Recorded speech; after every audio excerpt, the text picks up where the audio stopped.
اول حاجه اللي خصنا بعدا نعرفوا في الموضوع هي فوقاش كتسمى مسبوق وفوقاش كتسمى دركتي الركعه.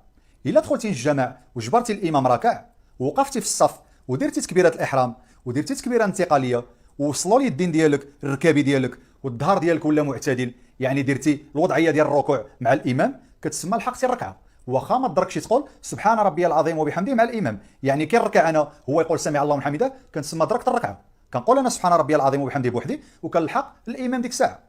وإلا دخلت جبرت قال سمع الله لمن حمده هنا كنتسمى مسبوق، يعني مشات عليا الركعه.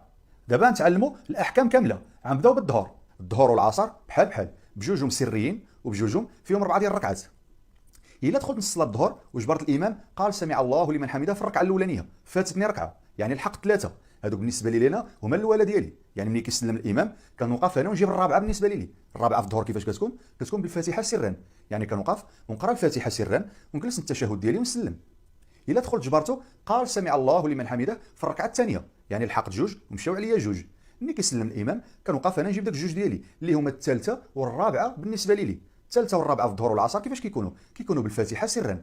كنقرا الثالثه بالفاتحه سرا ونسجد ونولي نوقف للرابعه ونقرا الفاتحه سرا ونجلس نتشهد ونسلم. الا جيت جبرته رفع من الركعه الثالثه، يعني لحقت معاه ركعه واحده مشاو عليا 3. ملي كيسلم الامام كنوقف انا ونجيب الثانيه بالنسبه لي كيفاش كتكون في الظهر بالفاتحه والصوره سرا. كنقرا الفاتحه والصوره سرا ونجلس ندير التشهد ديالي الاوسط، وملي كنسالي كنوقف ونجيب جوج الركعات الاخرى الثالثه والرابعه بالفاتحه سرا. الا جيت جبرته قال سمع الله لمن حمده في الركعه الرابعه، يعني ما دركت معاه ركعه. كنكبر وندخل معاه في الجماعه داكشي اللي هو فيه ساجد ولا كيتحي، وملي كيسلم ويسالي كنوقف كنصلي الظهر او العصر عاديه، الركعه الاولى والثانيه بالفاتحه والصوره سرا ونجلس ندير التشهد ديالي ونوقف ندير الثالثه والرابعه بالفاتحه سرا ونتحي ونسلم.